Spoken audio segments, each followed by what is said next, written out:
on camera. Today's December 10th, 2018. We're at the Atlanta History Center in Atlanta, Georgia. And I should look at the camera then, or does it matter? Whatever's comfortable for you. It's just a conversation, so you can look wherever you want to look. We're at the Atlanta History Center in Atlanta, Georgia. My name is Joe Bruckner. I'm a volunteer with the History Center. And with me is Roger Swasett, who is also a volunteer at the Atlanta History Center, and Sue Verhoff, who is the Director of Oral History and Genealogy at the Atlanta History Center. We're honored to have with us today Mr. Tom Stricker.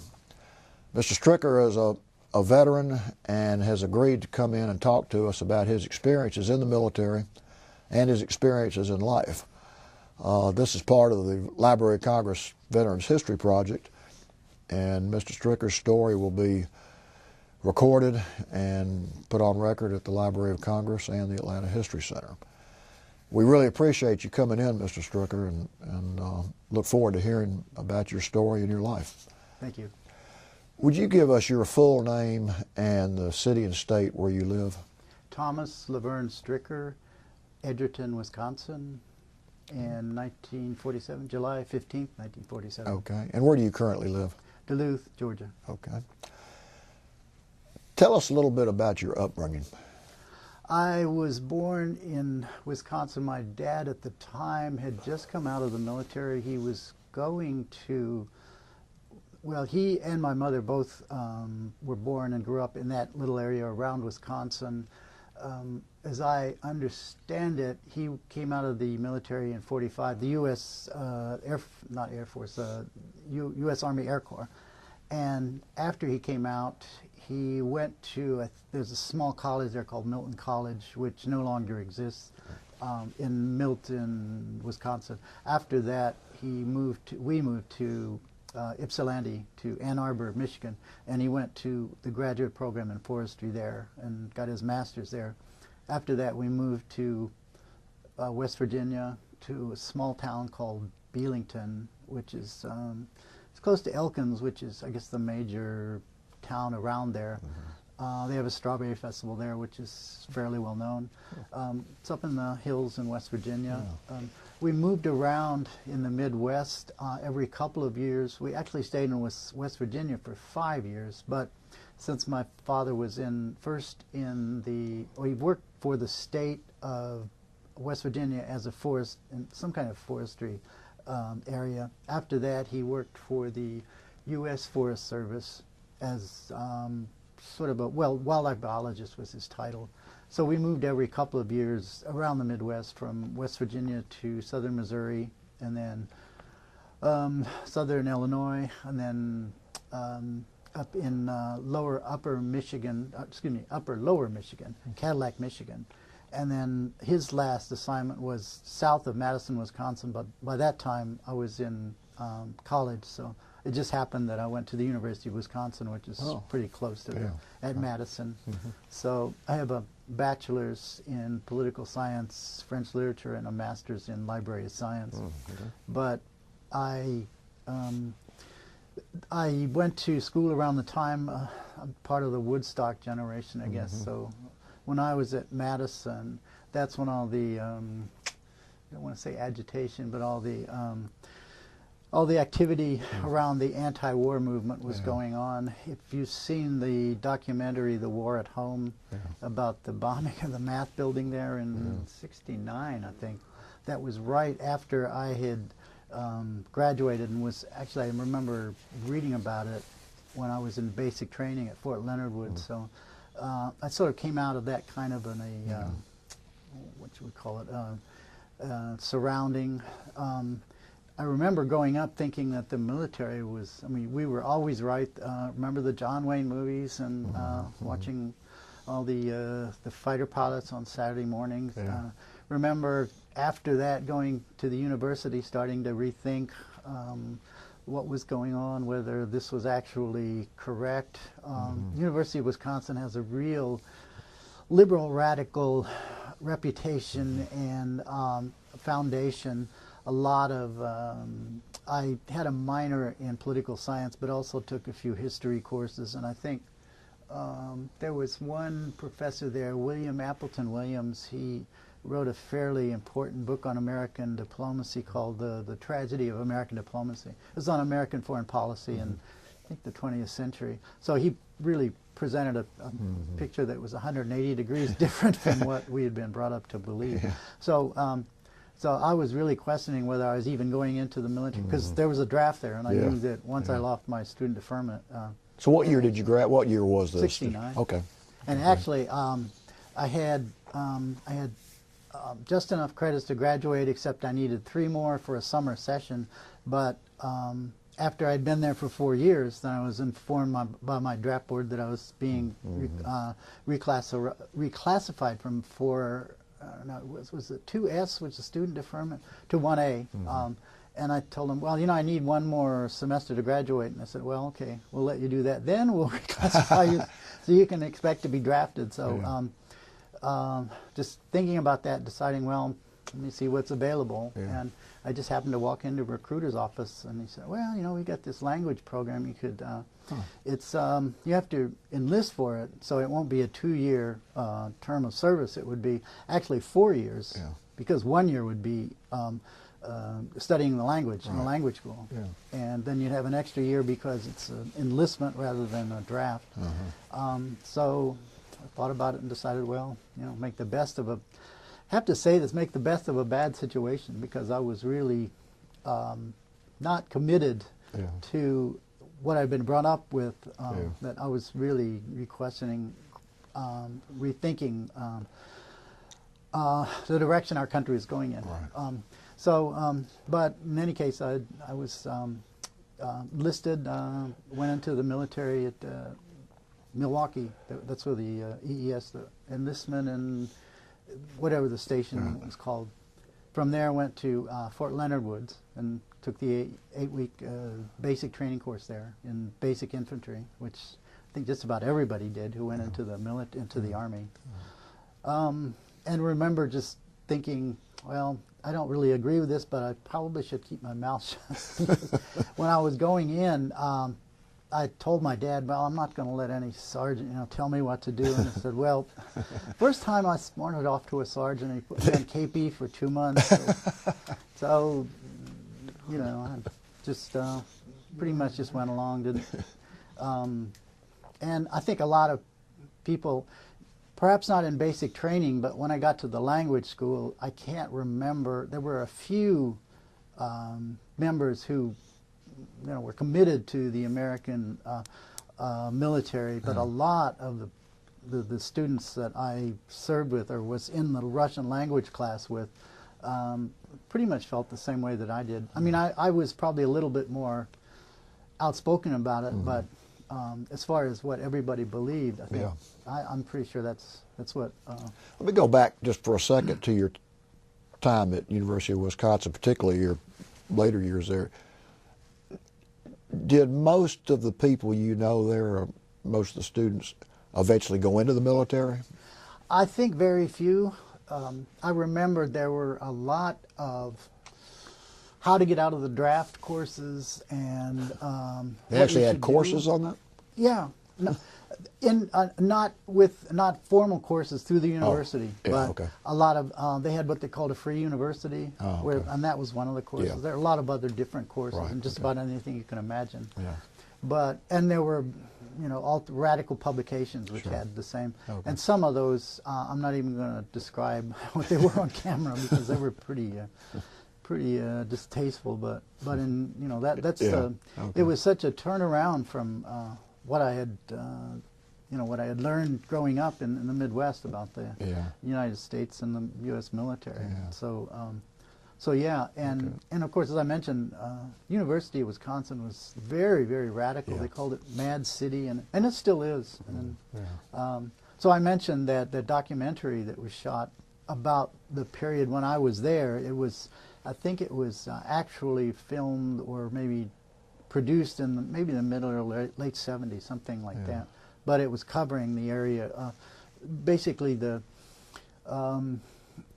Dow Chemical in '67 maybe, and this was not something new. They had always come on campus to recruit for employees, but there was a big hullabaloo about them at the time because they produced napalm, which was a real well, I guess napalm had been used in World War II, but it was used as an anti-personnel product, and there were pictures of. I remember one Pulitzer Prize-winning picture of a young Vietnamese girl who had all of her clothes burned off, and she was running, screaming down the road. And so this, I mean, this kind of. I've seen I've seen the Oliver Stone movies, and I've seen the. You know, it's such a. Such a difference from what I had been brought up to believe. Right. So, Okay. so yeah, that was part of the atmosphere there, and I guess Madison is still like that. Yeah. Even if I mean, it's radical and liberal, but it's also what you would call alternate culture as well. Dealing with other. There was one when I was in the grad school. There was one. I'd probably call him a loony attorney, Edward something, and he was a practicing attorney, but this was the time when the comet Kohoutek was going to be visible close to the United States. He set up grandstands in this field outside of Madison and was charging admission because he figured that a spaceship would come down from the comet, and he had people believing it, buying tickets, and he wanted people to be there so they could greet the aliens. So those are the kinds of people that, that were in that. So okay, so that's interesting. Just continue with your discussion of your time in the military. So I took the, they called it ALAT. Well, let me ask you another question. How did your parents feel about you going in? My mother was pretty radical, sort of, but I don't think to the point where we had a lot of really angry discussions about it. I mean, there was a generation gap. I didn't think they knew an awful lot, and I, of course, you know, that was then. This is now. But so you know, we didn't come to really emotional blows or anything, but. She was more or less resigned that, well, you know, there's a military, you've got service, you have to pretty much do something about it. I think if I had decided to, and I knew a few people who had actually immigrated to Canada to get out of the draft, and others who had, as I mentioned, tried some pretty distasteful things. One person, when I went for my physical in Madison, there was a person who showed up in a bathrobe, and he looked like he was pretty much, he must have taken some kind of drugs because he was very, call it mellow. And the, I think, I'm not sure exactly what the diagnosis was, but I think he did it in order to make his blood pressure go way down and make him unfit or, you know, not qualified for military service. But the Navy captain there, who was the doctor, said, well, just, I think they said keep him here and bring him back after a couple of days, something like that. So I think he was pretty obviously knew what was going on. And he must have experienced things like that before. So yeah, it was it's quite an interesting times. Yeah. So took what they called an ALAT, Army Language Aptitude Test, and scored fairly high on it. So they said, okay, well, we'll send you to Russian school because they had a graduated step for the languages. I mentioned Vietnamese, Mandarin Chinese, and Russian were all, the languages were graded by degree of difficulty, and that was how long the courses would last. And those three were 47 weeks. And then the others went down in degree of difficulty. I think, no reflection on Hispanics, but Spanish I think was the lowest because it was supposed to be pretty easy. And it was like 20-something weeks. And French might have been a little higher. And I don't think they had any Arabic at the time. Of course, now I'm sure, you know, it's one of the Arabic, Pashti, some of the other Middle Eastern. And I think they're going back to Russian again because of the things that are going on in the Ukraine and like that. So. So it's a 47-week course. As I mentioned, we were given a lot of military terminology, but also a lot of information about Russian culture and civilization, and I learned a lot of interesting things about. Didn't realize that until the Mongol invasions of 1240 something, the two provinces of I guess we'd call them Rus and Kiev had been actually fairly advanced, more advanced than Western, France and England and like that at the time. They'd actually abolished slavery and they'd given rights to women. But when the Mongol invasions reached that far, everything that was just totally wiped out, and they told us that that's why the Russians, why their society today is, we don't call it backward, but it's has a big fear of outsiders. Let me put it that way. One of the main motivations of their foreign policy is fear, fear of invasions. And that's the start of it. And of course it goes all the way through to Napoleon, and then the invasions by the Nazis and everything like that. But that was the genesis of it. Yeah, and becoming that way. So we learned that, and of course, as I mentioned, a lot of military terminology, concrete, anti-tank entrenchment, self-propelled howitzer, things like that. That of course you'd use in everyday conversation. Yeah. But the idea was to be able to understand, what was being said, and what you were hearing. Heard it, once we. But so that's pretty much. It was 6 hours a day of intensive training or course work, and at the end we had what they called a doklad, which is sort of a 15, maybe 20-minute speech in Russian on a topic that we would pre-select, and I think I did mine on the civilization and the city of Samarkand in the eastern along the Silk Road, between China and Russia. So, had you ever studied Russian before? Or no, never. As I said, I had a minor, I guess a double major in French, so I had some language, and I learned some German too, but I never didn't know a word of Russian. Okay. They apparently gave you a lot of information on the history and the culture of of Russia. Right, and actually the requirement was that all, not just Russian instructors, but all instructors had to be native speakers, meaning that they had to have grown up with that language. Okay. Now, there was at least one person I know who is Ukrainian, and Ukrainian is very, very close to Russian.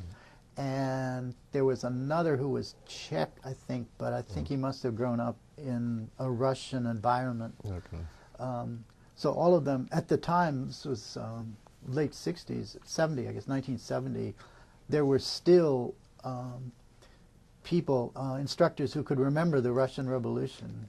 And of course, they were very, very pro-American and anti-Soviet, and that came out in their. Although they were just teaching us the language, of course, it would come out in their attitudes and what they thought.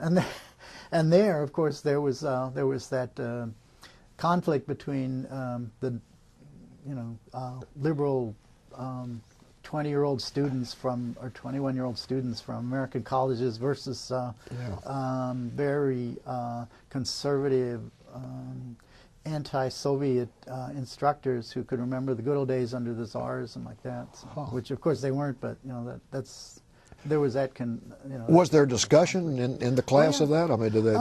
Not so much in the class, but just in offhand remarks, and every once in a while. I remember we would have 5 hours a day of class in a small class, and then maybe 1 or 2 hours a day in a language lab. And I remember one instructor who had been a cavalry officer in the old Tsarist armies, who he just could not understand these undisciplined American soldiers. They didn't. they didn't stand up straight when he walked in the room. And so he went on for 5 minutes on a tirade about, why aren't you showing, proper respect to your instructors, because, Yeah. Well, I guess that was a culture shock in a yeah, way. really. And so... When you were going through this class, did you have a pretty good idea of where and where you were going to be and what you were going to be doing? No, that was decided afterwards, and I can remember not only in that class, which was Russian, so it was pretty obvious, so we wouldn't be sent too close to a combat area, Yeah. but we could have been sent to a number of areas around the world where they did have Russian linguists because of the communications equipment and like that. We could have been sent to Shimia, which is this little island. It's the last island in the Aleutian chains. It's a little rock in the middle of the Bering Sea. They used to joke that there are the two really popular activities there. One is to go down to the edge of the rocks and watch the Japanese fishing floats come floating from the trawlers. The other one was drinking. And of course, I imagine there was a lot of that stationed Well, yeah, there. in the military, the alcohol was so cheap in the NCO clubs and PX and like that. So, but I was one of the lucky ones. I got assigned to West Berlin. I could have been sent to. There's a station in, of course, I think Ethiopia now is a Marxist country, but at the time it was still a pretty pro-Western country, and we could have been. There was a station there at Asmara in central, up in the Central Highlands. I think near Addis Ababa. There was another one in Shimia, not Shimia, Sinop on the Black Sea on the northern Turkish coast, and actually we had an instructor who had been stationed there in our radio communications course, which was what we were sent to after the end of the language school. And well, you had to be pretty happy when you found out where you were going to be going.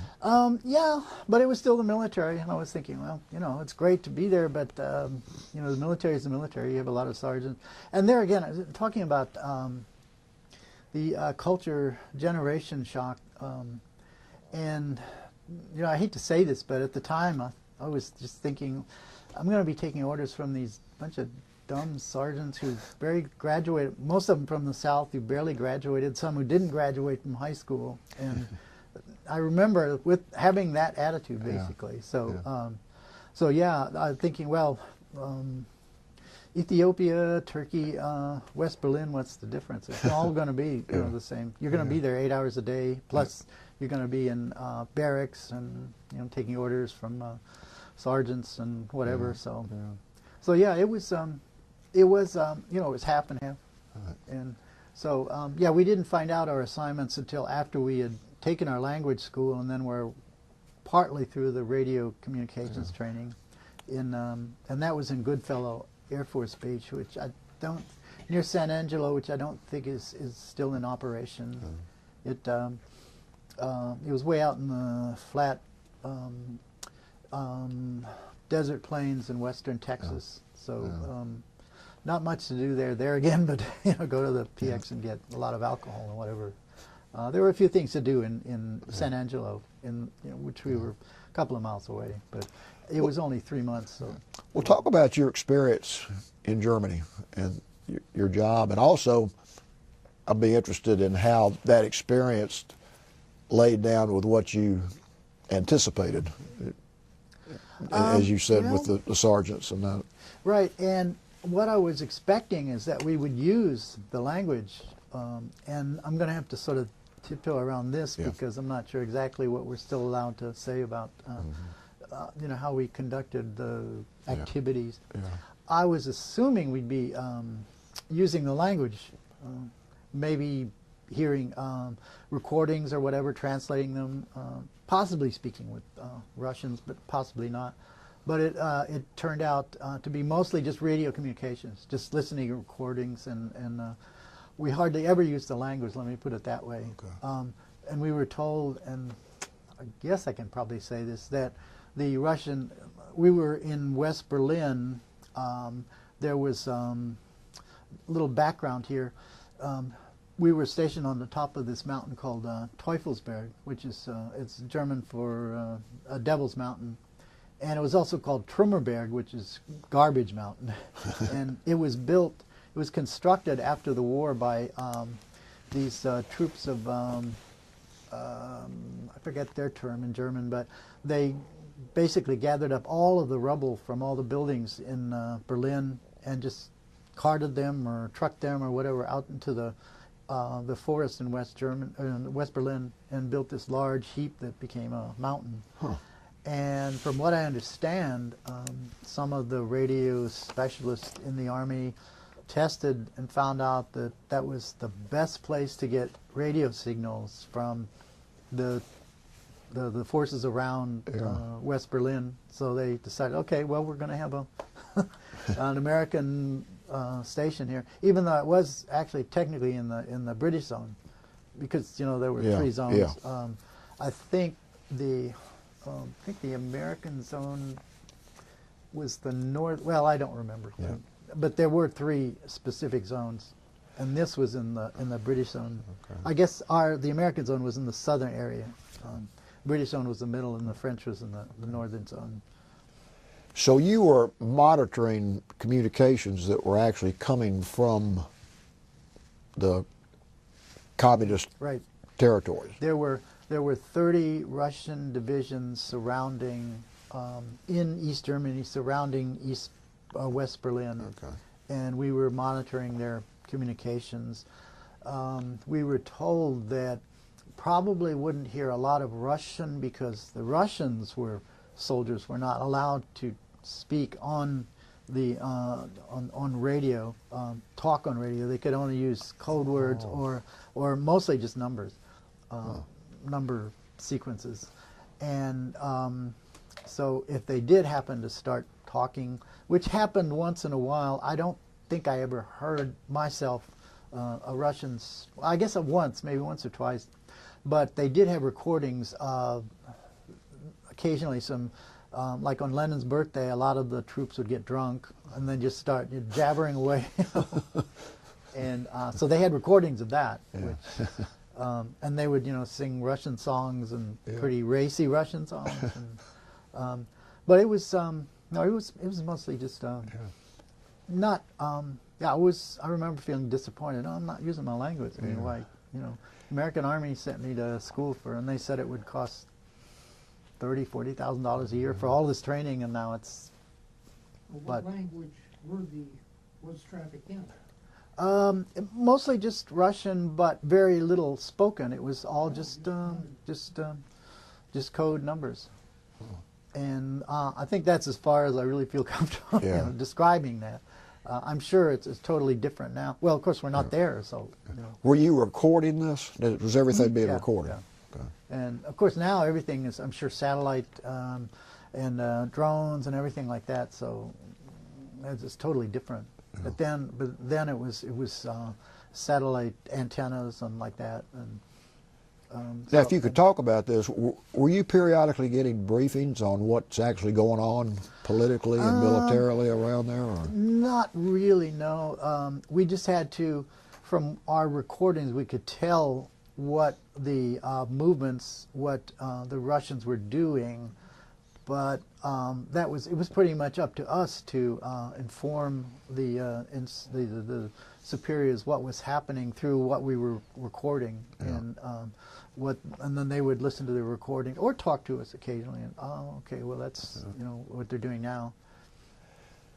And weren't you able to spend a lot of time out with the public there and out of the city, and had a place there, I believe? Yeah. Now our barracks were it had been renamed Andrews Kasarna, Andrews Barracks, by the American Army, taken over in I guess 45 when the American Army came in. Before that, it had been established as a cadet schule for the Prussian Army. Now, I don't think Berlin originally was part of Prussia. I think it was part of Brandenburg, but the way I understand it from German history, the Prussians didn't want to they wanted to run everything, but they didn't want a town like Bonn or Frankfurt or a really major city to be part of it, because they didn't want to make a big splash about it. Yeah. So they chose a small little provincial town called Berlin to be their capital. But they did set up a cadet school there, and our barracks was the cadet school. And that was in the 1880s, I think, right after German unification. And Hindenburg, von Hindenburg, the general, he went to school there, and I guess all of the officers did. Now, after the First World War, and when the Germans were building up their military again, there was a unit called the Adolf Hitler Leibstandarte, which is his personal bodyguard, SS bodyguard. They started out as just a few hundred, and they were housed in that barracks. Then eventually they really grew to a few combat divisions, and so what the SS did, there were 5, I think, SS divisions. One of them was the Adolf Hitler Leibstandarte. So they stayed there for a while, and then they were sent to the Russian front. But there were a bunch of stories about things that had happened when the Nazis first came in, and all the torturing that went on and things like that. A couple of people in our unit who were believers in ESP and some of spiritual things could swear they heard screams from the basement of what had happened when when the Nazis took some of their opponents down into the SS cellars and like that. But I didn't believe that. But I mean, that's where all the weapons were stored. Our armaments, that was our armory in the basement. But we never used them because, as I say, we were not really a combat unit. We were all communications. But yeah, so that's where we were stationed. And as you mentioned, I did, after a while, I was able to get a room off base for a while. But this was a few months like that. Mostly I just stayed in the barracks. Just a little side story. There was a person who, I guess he was in our unit, who I just remember his first name was John, and he had pretty long hair, as much as was allowed. And I think we were allowed mustaches at the time. He, from what I understand, I don't think I ever actually met him, but he was the person who had that room before I did, that off-base room. So the landlord knew him. And what he had done was he had gone to Turkey or someplace where we had a base on a holiday or whatever, had loaded up a whole load of hashish and tried to smuggle it back into Berlin, and might have succeeded because all of the military flights went through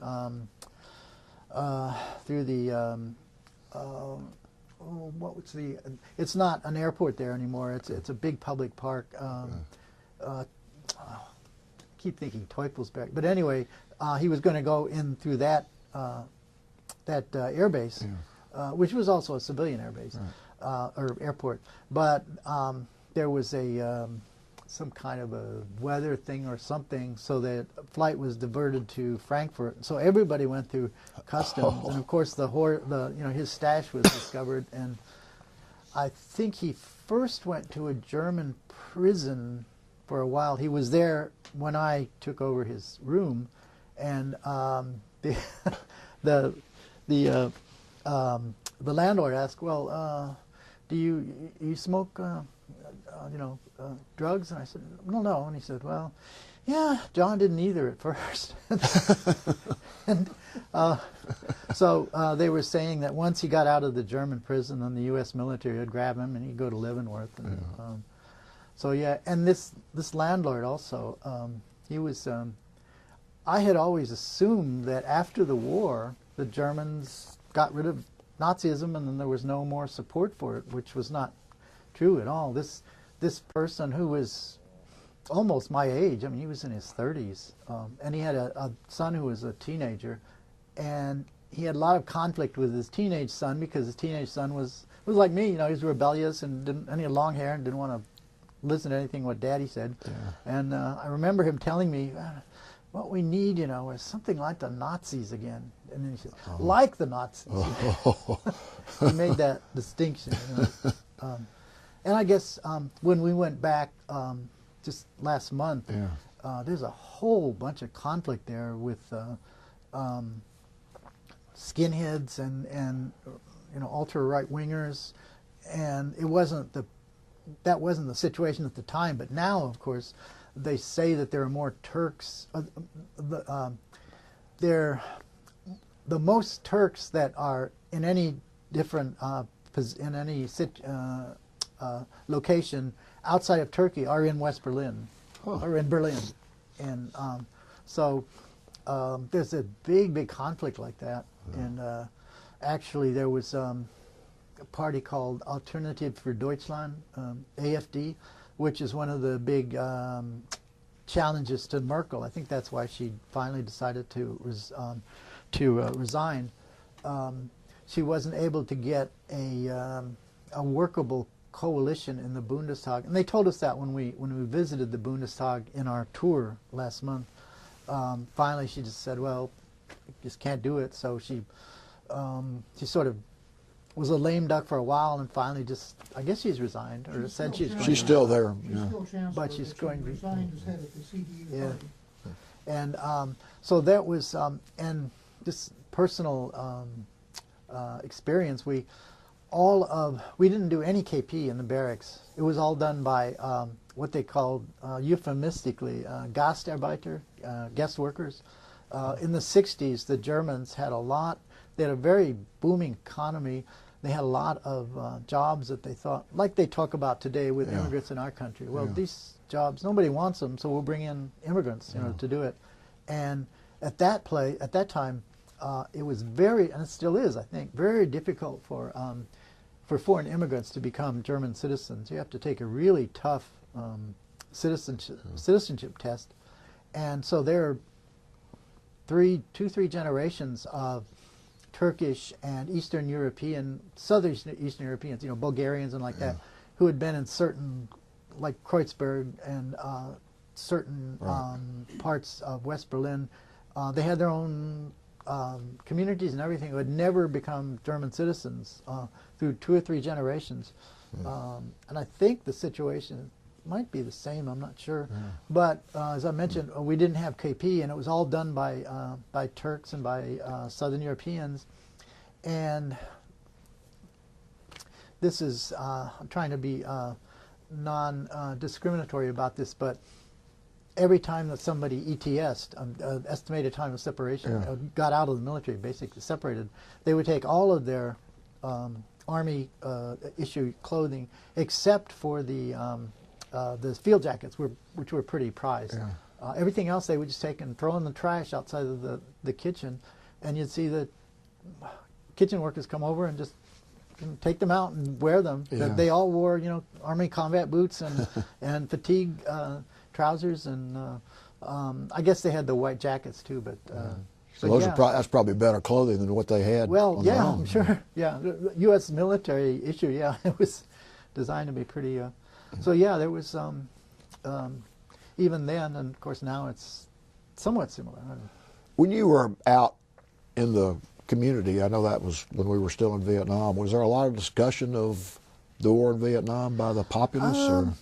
None, and of course, and I didn't have a lot of contact with the with German civilians. I had a little bit. I took some courses in French at a local Alliance Française location in the Kudamm, which is like the main sort of the Fifth Avenue at that time, or Park Avenue, or whatever, Berlin. And there was some Germans there. I got to know one German girl who was about my age, maybe younger, who said that, well, before the war, before the Second World War, there had been 400,000 Jews in Berlin. Now there were perhaps 5,000 at that time, and I think they might be coming back. But she said, and she was Jewish, so she said, you know, if I want to have any friends my age, I take a flight to London or someplace, because you know, nobody's here basically. I don't remember seeing a lot of Jewish anything that like synagogues and that. synagogues or cemeteries or anything like that. Yeah. And I think even though, you know, the post-war, especially West German government and now German government is very, very careful about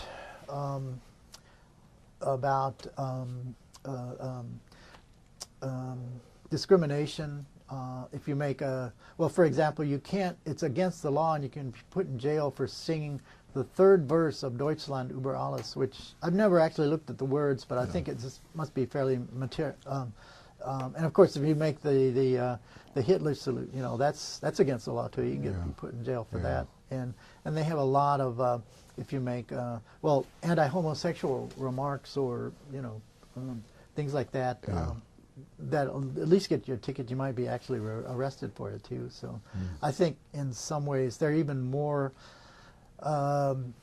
concerned about discrimination against minorities than we are in this country because of what they experienced through the Second World War. And before. I mean, that goes all through German history. So yeah, I met a few civilians, as we say. Not that many, but I remember seeing when I was in this class, it was like third story or something, with a window looking out onto the Kudamm, the Kurfürstendamm, and seeing a big demonstration against the war, and there was a big banner. It said USA SS, which means, you know, the USA is SS. I'm thinking, well, these are the guys who created that organization. You know, who are they to criticize? I mean, their fathers were probably, you know, running the concentration camps, but there it is. So yeah, some of my other barracks mates, they had a little bit more, especially the ones who were really smart and intelligent and spoke really good Russian or German. You know, they would have more German friends. But I did go to a lot of museums and went to the Deutsche Oper, which was the major German opera. Well, Berlin Opera at the time. They also have a Komische Oper, which is now, of course, that they're united, they have at least two, maybe more major opera companies in Berlin. But that was that at the time. One evening, I convinced a couple of my guys from the barracks to come with me to a performance of La Boheme by Puccini. It was being sung by Evelyn Lear, who was a well-known soprano at the time. And there's one scene at the third act when she and her lover Rodolfo, it's Mimi and Rodolfo, they're lovers, and it's their travails during the opera. They're deciding to. They've been having conflict, and they decide to stay until the flowers of May or something like that. So it's a really emotional, tense series or situation in the opera. And we were sitting in the upper row, in the first row of the balcony, and this guy came walking down the steps in the balcony to our row, and I was at the end, so I thought he was going to walk, you know, through the. So I got ready to stand up and let him in, and he took a whole big pile of pamphlets and started throwing them into the audience and saying something like Mandel an der Universität, Mandel an der Freien Demokratischen Universität, which is Mandel.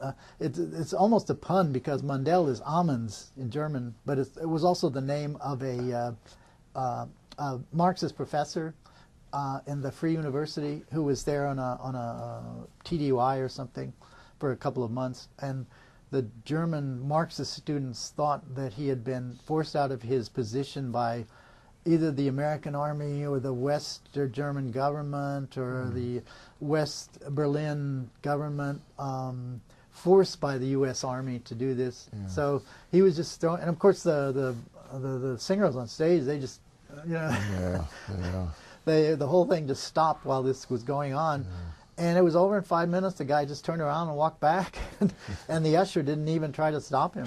And then he just went on with the opera again. It think- sort of shook up the Well, some I of the was people that were. surprised because the Germans are always, at the time, were always very, very concerned about, you don't make any noise at all during a performance. I mean, you go to a performance here of a symphony or whatever, and people are coughing occasionally. And then, of course, you know, they have to tell people, you know, get rid of silence your cell phones and whatever. But no, there you have to be totally silent, otherwise people start yelling, "Oh, throw him out!" You know. But then nothing happened. I mean, it's, you know, it was a 5-minute interlude, and then it just went on like that again. And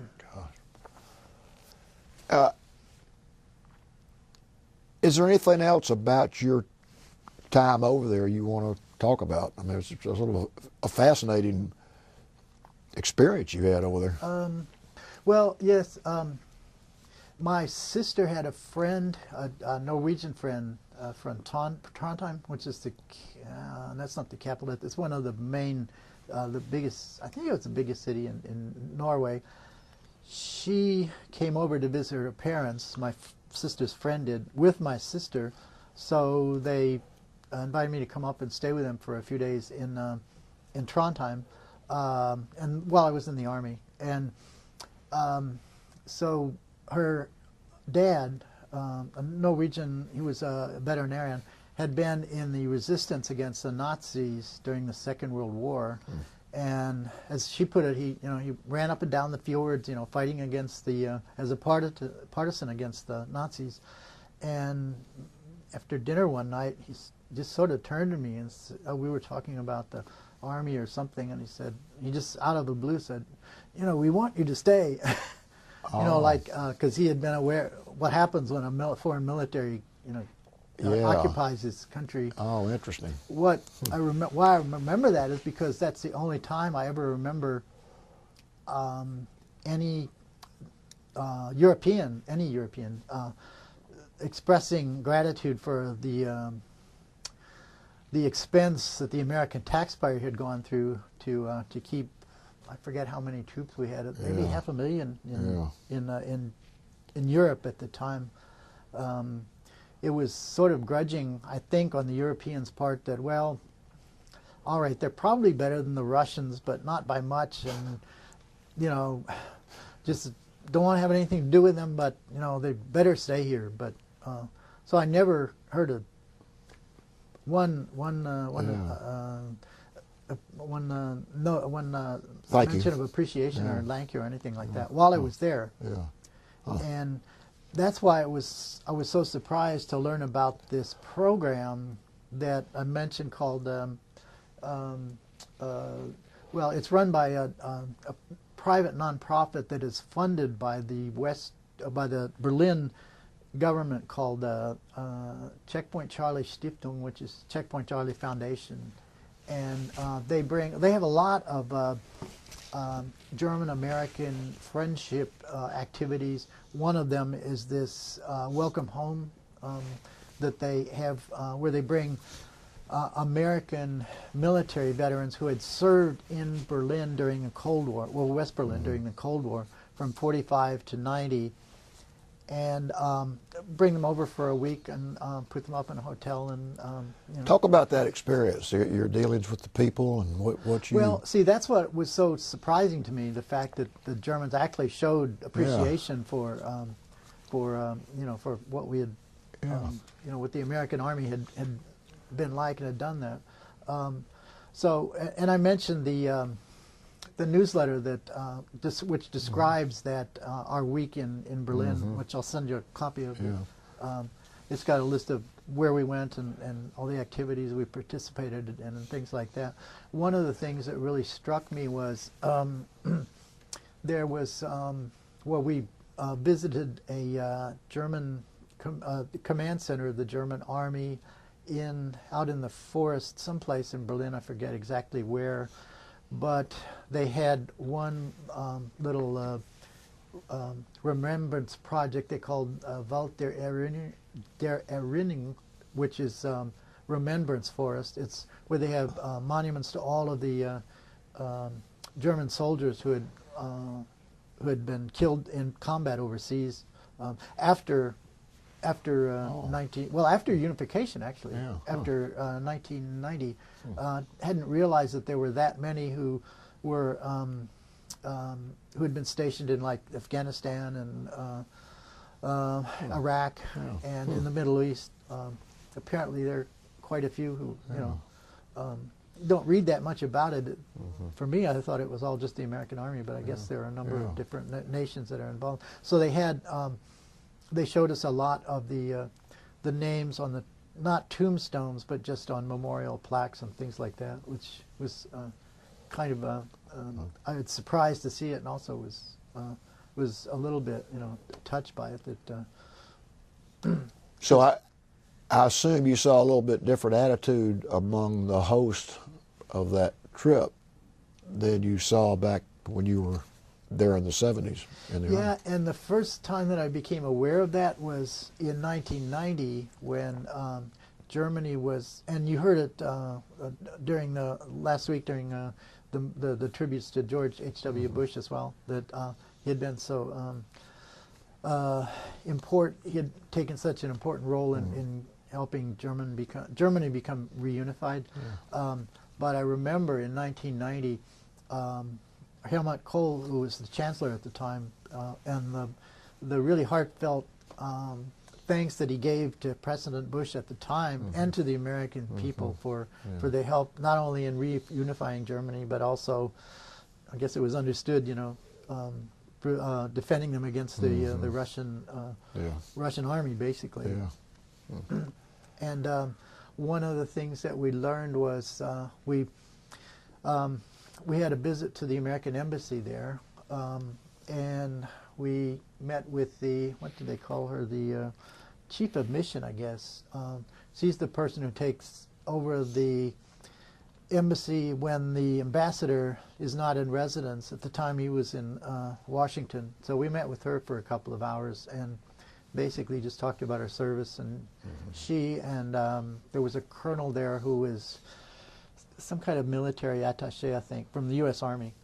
He was telling us, well, probably can expect to see more American military presence here in Germany again because of what's going on in Ukraine and Crimea and what Putin is doing and like that. And that's interesting. Which I'm not sure. I guess we have a presence in like Frankfurt or Rheinfelds or the air base there where they send all of the it's something else. It's a giant military hospital where all of the people who have been injured in the Middle East are sent. Oh, okay. But so I think that's probably right now the only, as far as I know, I really don't keep up with it. Okay. But yeah, so I remember seeing that his, Chancellor Kohl's it really made an impression on me. It really sort of turned around. Well, maybe they really are appreciative. Maybe it was just that you hear a lot of radical liberal students, who are the ones who make all the noise. But maybe the Europeans are actually appreciative. And one of the things that we did during the week was to we talked to several classes of high school students, German high school students in our school. I mean, we went to several different high schools. Our school was the Wilma Rudolph Schule, which it was named for Wilma Rudolph, who was the American sprinter, I think, who got the gold medals in 1960 or something. So they named it for her. And so I made a point of pointing out and quoting what Chancellor Kohl had said about the American presence there, and also another thing that sort of turned gave me a little bit different view on the American presence there was reading what General Powell had said, Colin Powell. Somebody had asked him, I think it was the former Archbishop of Canterbury, had said, well, Colin, isn't this just another way for America to gain some more territory? And his response was, Powell's response was, well, we've sent our young men and women across to many different conflicts around the world in the defense of freedom, and the only territory we ask for are just a few acres to act as cemeteries for the dead, which I made a point of quoting that to the students as well. Was a little disappointed because they didn't ask a lot of questions, but I think, you know, maybe that's just teenagers. They don't want to, you know, be the one to, but I'm sure they got the message. yeah. And it's sort of a interesting sidebar. One of the students in the second class I talked to said that his parents live in Swanee, and he was there as an exchange student. So I sent an email to his parents saying, well, you know, we should get together for coffee or something, because I met Michael, you know, over in Berlin. And of course I said he was very well-mannered and very you know, polite and everything. Of course, they were glad to hear that. Good.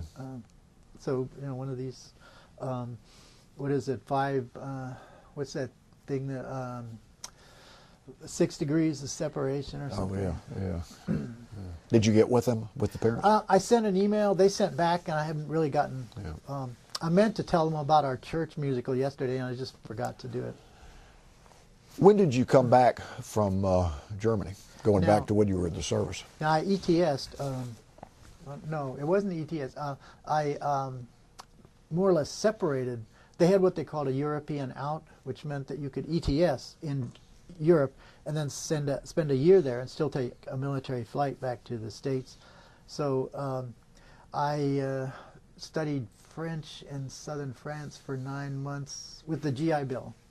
Wow. So stayed in Aix-en-Provence, which is a really fascinating cultural center in the south of France, about 30 miles north of Marseille. So was there for 9 months, and then came back to Frankfurt, and then took the flight back to the U.S. And that was an extra year, I guess. Okay. So it came back in '73. Okay. Talk a little bit about what you did throughout your career after you got out of the military. I assume you left the military. I mean, you didn't go back in after your studies. No. Okay. No. So, yeah, I actually they had what did they call it? Anyway, they knocked. This was at the end of Vietnam, close to the end, and they were the Congress was knocking off a lot of time off of enlistments. So I had a year knocked off of my enlistment. So I was actually only in for 3 rather than 4 years. Okay. And after I came back, I went to library school at the University of Wisconsin again at Madison, and it was still the same same old goofy place. Not so much anti-war activity then, because it was over. Watergate was a big thing then. So, but you know, that's what can you protest about that? I guess everything was going on in Congress in the you know, the committee halls. But so I was there for maybe took 2 years to get a master's in library science. Had a number of paraprofessional jobs as in libraries. Didn't really feel like there was a lot of opportunity for advancement or for professional positions. Although I had been offered a position as an archivist, actually, in South Dakota at Pierre at the state capitol. But I decided, well, I want to see the world for a while. Don't want to get stuck in Pierre. Which, thinking about it, it might have worked out better. Who knows? But at the University of Wisconsin, there was a fairly strong archives program that was run by a former president of the American, I guess it's the American Archives Association, the AAA, and named Gerald Ham, and he was a professor there, and they had a lot of connection with the American Historical, what is it? Well, the Professional Historical Academic Historical Association. So, so after that, you know, deciding not to pursue the position in South Dakota, decided I need to move away from the Midwest and see what the world looked like outside, at least in the United States. So I moved to Boston, worked there in first in some temporary jobs, and then I worked for 2-3 years as the assistant to the owner of this chemical instruments company, selling instrumentation to academic research, industrial research organizations and companies for 2 or 3 years, something like that. Didn't know a thing about chemistry, so I had to learn what these instruments did to be able to talk with the people on the phone and describe what they did and how they got set up and things like that. So that was a learning experience, but I did that for 3 years, and then looked at going into teaching, but decided instead. I remember looking at like the local newspaper and the New York Times and like that. You can see maybe 5, 6 library positions and page after page of computer management, database management positions.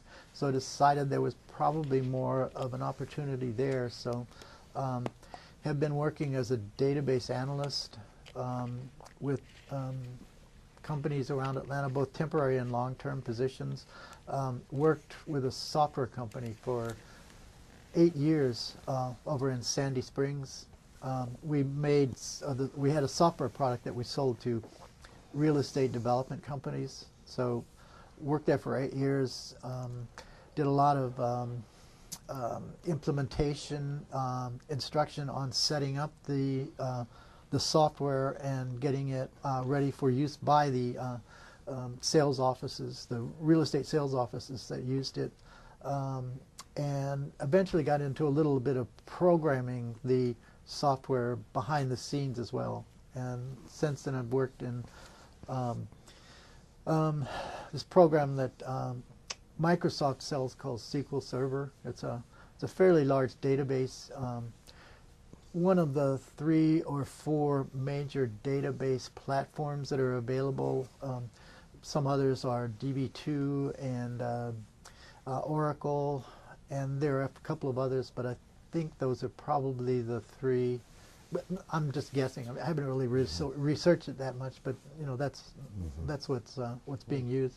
So I've been certified in SQL Server database management. Have worked in that for I guess about 10 years.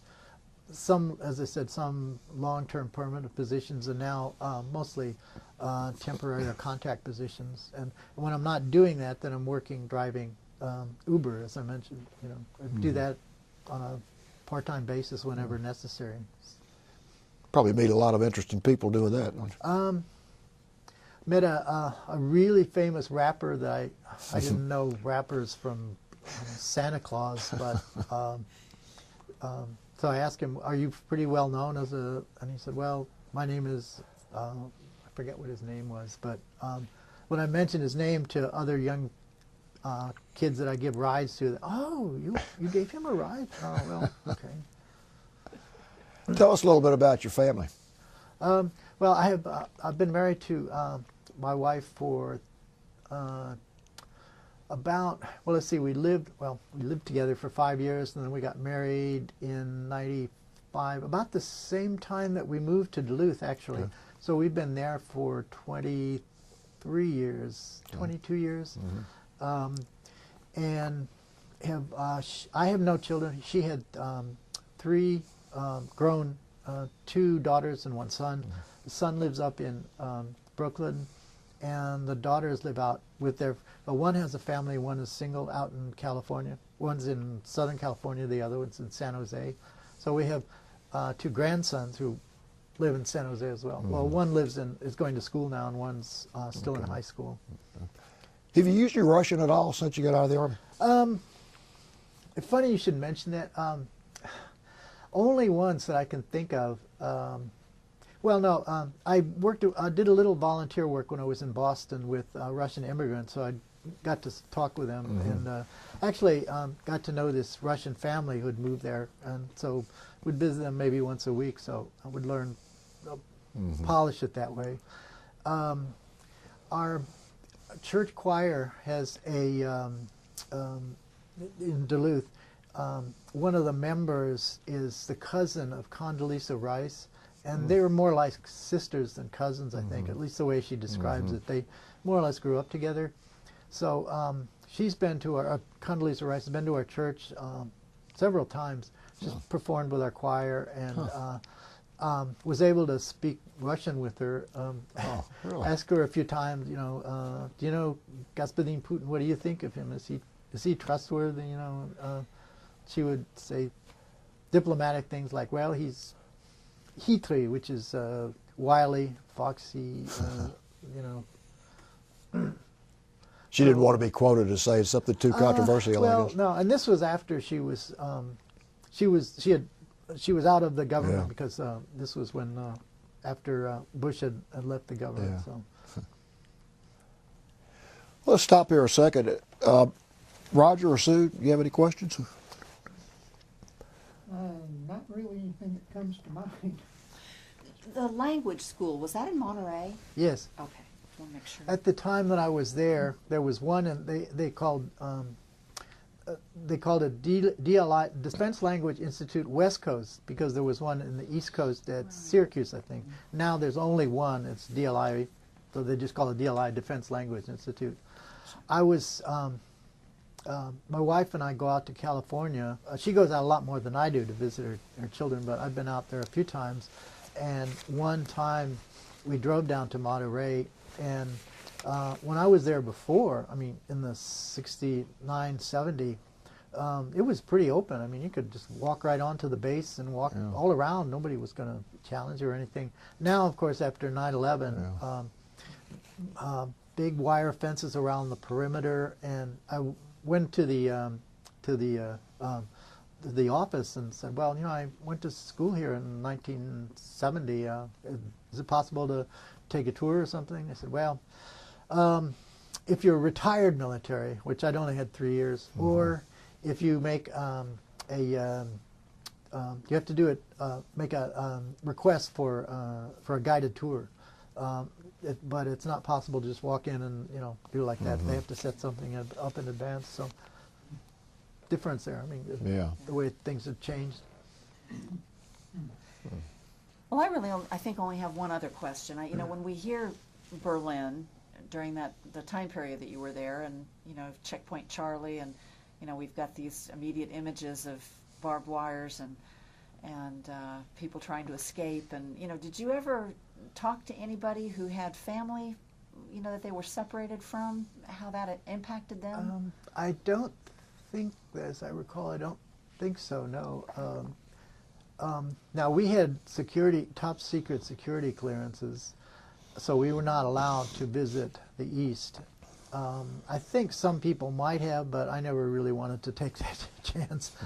But we were, and a couple of times there were two transportation systems, and there still are in Berlin. One's called the U-Bahn, Untergrundbahn, which is underneath, although it comes up like the Atlanta Metro or the Atlanta MARTA. And then there's also the S-Bahn, which is Straßenbahn, which is totally above ground. Now the S-Bahn was run by the East Germans, so because it went a lot into East Berlin, but there were a lot of them on the western side too. But we were not allowed to ride on the Straßenbahn. And then the U-Bahn went underneath downtown Berlin, and for 3 or 4 stops, it was actually under East Berlin. And it would make one stop. The doors would open up for 30 seconds, 45 seconds for anybody who wanted to walk out. And I don't recall if you needed a visa or not to go into, I don't think you did, into East Berlin, if you're just a tourist. Of course, we were not allowed to, as I said, but we could see the Vopos or the Russian whatever standing there like statues with their submachine guns. Just, it was quite an experience to see that. And then the doors would close, and we would go back to West Germany. But if somebody that was a resident of East Berlin tried to get on and get to West Berlin, they couldn't do that. There would be, Now, they had they had certain, from what I understand, I'm not really, don't know that much about it, but they did arrange occasionally for relatives to be reunited for holidays or something like that. But and from what I understand, that's how the wall actually came down, because there was some PR executive from East Berlin who was conducting a press conference, I think in East Berlin, and he made a mistake of saying that, well, the visa program where we allow Easterners to go to West Berlin, we're totally opening up that. So anybody who wants to can come from East to West Berlin. And of course, you know, that was just the spark. Everybody just gathered at the wall. They started mingling. I guess they started tearing down the wall. And of course, the VOPOs, the German, East German police, they pretty much joined in. So it was just pretty much, you know. I have one more question. When you went back not too long ago and saw what it was like now around the old Berlin Wall area, with people going back and forth and people seem reasonably happy, and compare that to what you saw in the 70s, which was really a wall that nobody could go across or go through without getting shot. What was your reaction? I mean, just your emotional reaction to see the difference. It was, I didn't have that much of a reaction, because when I saw the wall, it was this giant wall that you could not see over unless you came to one of the viewpoints where they had you know, steps and whatever and scaffolding, which I guess you could look over into the east. But if you just happened to walk along it on the street, on the sidewalk, you just saw this giant brick whatever, realizing, I guess, that there were guard dogs and watchtowers and barbed wire and mines on the other side. But it was, I was never there like in '68 when they had the Czech the crisis in the Prague Spring or anything, or in '61 when they had when they built it and they had the tanks facing each other or anything. So for us, it was just it was a duty station, and we realized what was around us, but we never came in contact with the Russians at all. I don't think I ever met a Russian when I was there. I have since. I mean, in this country, it's kind of interesting that I gave a ride to, as an Uber driver, a few months ago to somebody who, he said he had been born in Prague, and his dad at the time was in the Russian army. So and we got talking, and it was, you know, pretty relaxed, and, you know, just a couple of people having a nice conversation, but realizing, well, his dad was somebody who could have been, if I had been, the situation had been different, I might have been facing him at the end of an M16 or something, who knows. But, yeah, so it was really, but in general, you know, just to sum up, what really had a change of outlook, I guess, on the American military and what their mission is. That when I was in the '60s, it was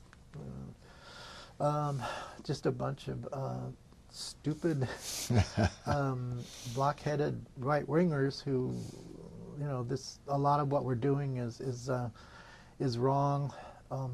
That's still true to some extent, but at the same time, when you consider the alternative, there's no choice. I mean, really. And a lot of that was brought about by, you know, seeing what happened when the wall came down, and also those revisiting those series like Band of Brothers and Saving Private Ryan, and realizing all the sacrifices that had been made. It was just two different generations. Such a, you know, it's come around again, I think. Well, that's a pretty good summary right there. But I do want to give you a chance to say anything else you want to say about your experience, or any message you want to give to people that see this down the road. Well, I guess there was one message that I saw on the wall. They have remains of the wall still up in downtown Berlin near Potsdamer Platz and other places. And it said something like, du hast Freiheit gesehen, du wirst es nicht vergessen. You've seen freedom now, so you'll never forget it. Something like that. Oh, So that's a pretty good note to end on. So I think, you know, the Germans at least are very aware of what, Oh, you know, what that's the good. cost of freedom was, even if we didn't know it at the time. Yeah. You know, it's Well, I can't tell you how much we appreciate you coming in here. well, I appreciate the work you're doing at keeping this. I mean, what you've done is you've made sure that your experiences are going to be recorded for your descendants and academics and others that are interested in what you did. And what you did is so unique. I mean, it really, not just anybody could go through that school successfully like you did. And, you know, I respect you for what, when you were in college, you had mixed feelings about going into the military and what the military was, but you went in and you served, and it changed your perspective a little bit. Yeah. And for a time afterwards. And for a time afterwards, Right. yeah. You know, while I was in the military, right. Yeah. So you did your duty and served your country and had a position that's just pretty fascinating that not too many people could have performed, I don't think, with that 47-week school and having to become fluent in Russian. And you're obviously a hard worker. You stayed over in Europe, studied for a year after you got out, and obviously worked hard your whole career. Well, thank you. And as I say, I'll send that material to the to you about the Veterans Association. Okay. Ask him. Well, once again, we appreciate you coming and down here, and thank you for your service. Okay, thank you. Thank you for your service also. Thank you. Thank you. That was Our 21-year-old students from American colleges versus very conservative, anti-Soviet instructors who could remember the good old days under the czars and like that. So, which of course they weren't, but you know there was that Was there discussion in the class of that? I mean, did they? Not so much in the class, but just in offhand remarks and every once in a while. I remember we would have 5 hours a day of class in a small class, and then maybe 1 or 2 hours a day in a language lab. And I remember one instructor who had been a cavalry officer in the old Tsarist armies, who he just could not understand these undisciplined American soldiers. They didn't stand up straight when he walked in the room. And so he went on for 5 minutes on a tirade about, why aren't you showing, proper respect to your instructors, because, Yeah. Well, I guess that was a culture shock in a way. Really. And so when you were going through this class, did you have a pretty good idea of where and what you were where you were going to be and what you were going to be doing? No, that was decided afterwards, and I can remember not only in that class, which was Russian, so it was pretty obvious, so we wouldn't be sent too close to a combat area, but we could have been sent to a number of areas around the world where they did have Russian linguists because of the communications equipment and like that. We could have been sent to Shimia, which is this little island. It's the last island in the Aleutian chains. It's a little rock in the middle of the Bering Sea. They used to joke that the two really popular activities there. One is to go down to the edge of the rocks and watch the Japanese fishing floats come floating from the trawlers. The other one was drinking. And of course, I imagine there was a lot of that stationed there. In the military, the alcohol was so cheap in the NCO clubs and PX and like that. So, but I was one of the lucky ones. I got assigned to West Berlin. I could have been sent to. There's a station in, of course, I think Ethiopia now is a Marxist country, but at the time it was still a pretty pro-Western country, and we could have been. There was a station there at Asmara in central, up in the Central Highlands. I think near Addis Ababa. There was another one in Shimia, not Shimia, Sinop on the Black Sea on the northern Turkish coast. and actually we had an instructor who had been stationed there in our radio communications course, which was what we were sent to after the end of the language school. Okay. And well, you had to be pretty happy when you found out where you were going to be going. yeah, but it was still the military, and I was thinking, well, you know, it's great to be there, but you know, the military is the military. You have a lot of sergeants, and there again, talking about the culture generation shock, and you know, I hate to say this, but at the time, I was just thinking, I'm going to be taking orders from these bunch of dumb sergeants who barely graduated, most of them from the South who barely graduated, some who didn't graduate from high school. And I remember with having that attitude, basically. Yeah. So, yeah.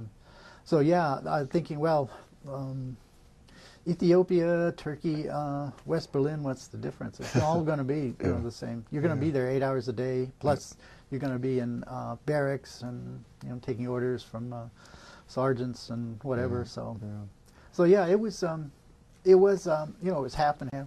Right. And so, yeah, we didn't find out our assignments until after we had taken our language school, and then we're partly through the radio communications training, and that was in Goodfellow Air Force Base, which I don't, near San Angelo, which I don't think is still in operation. It was way out in the flat desert plains in western Texas, so not much to do there again, but you know, go to the PX and get a lot of alcohol and whatever. There were a few things to do in San Angelo, in you know, which we were a couple of miles away, but it was only 3 months. So. Well, talk about your experience in Germany and your job, and also I'd be interested in how that experience laid down with what you anticipated, as you said, with the sergeants and that. Right, and what I was expecting is that we would use the language, and I'm going to have to sort of tiptoe around this because I'm not sure exactly what we're still allowed to say about you know, how we conducted the activities. I was assuming we'd be using the language, maybe hearing recordings or whatever, translating them, possibly speaking with Russians, but possibly not. But it turned out to be mostly just radio communications, just listening to recordings, and we hardly ever used the language, let me put it that way. Okay. And we were told, and I guess I can probably say this, that the Russian, we were in West Berlin, there was a little background here. We were stationed on the top of this mountain called Teufelsberg, which is it's German for a devil's mountain. And it was also called Trümmerberg, which is garbage mountain. And it was built, it was constructed after the war by these troops of, I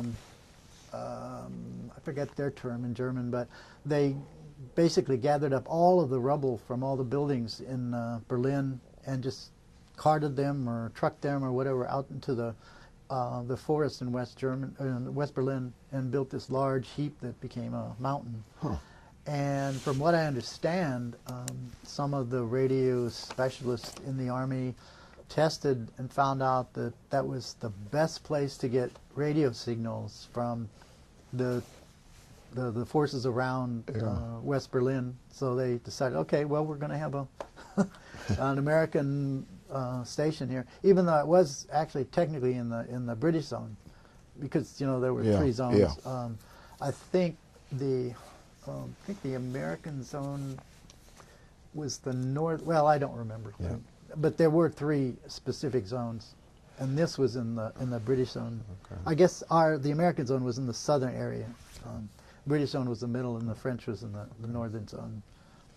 So you were monitoring communications that were actually coming from the communist territories. There were 30 Russian divisions surrounding in East Germany, surrounding West Berlin, and we were monitoring their communications. We were told that probably wouldn't hear a lot of Russian because the soldiers were not allowed to speak on the on radio, talk on radio. They could only use code words or mostly just numbers, number sequences, And so if they did happen to start talking, which happened once in a while, I don't think I ever heard myself a Russians, I guess once, maybe once or twice, but they did have recordings of occasionally some, like on Lenin's birthday, a lot of the troops would get drunk and then just start jabbering away. And so they had recordings of that. Yeah. Which, and they would, sing Russian songs and pretty racy Russian songs. And, but it was, no, it was mostly just not. Yeah, I remember feeling disappointed. Oh, I'm not using my language. I mean, why? American Army sent me to school and they said it would cost $30,000-$40,000 a year for all this training, and now it's. Well, what language was trafficked in? Mostly just Russian, but very little spoken. It was all just code numbers, and I think that's as far as I really feel comfortable describing that. I'm sure it's totally different now. Well, of course, we're not there, so. Were you recording this? Was everything being recorded? Yeah. Okay. And of course, now everything is, I'm sure, satellite and drones and everything like that. So it's totally different. Yeah. But then it was satellite antennas and like that. And now, if you could talk about this, were you periodically getting briefings on what's actually going on politically and militarily around there? Or? Not really, no. We just had to, from our recordings, we could tell what the movements, what the Russians were doing, but it was pretty much up to us to inform the superiors what was happening through what we were recording, and then they would listen to the recording or talk to us occasionally, and okay, well that's what they're doing now.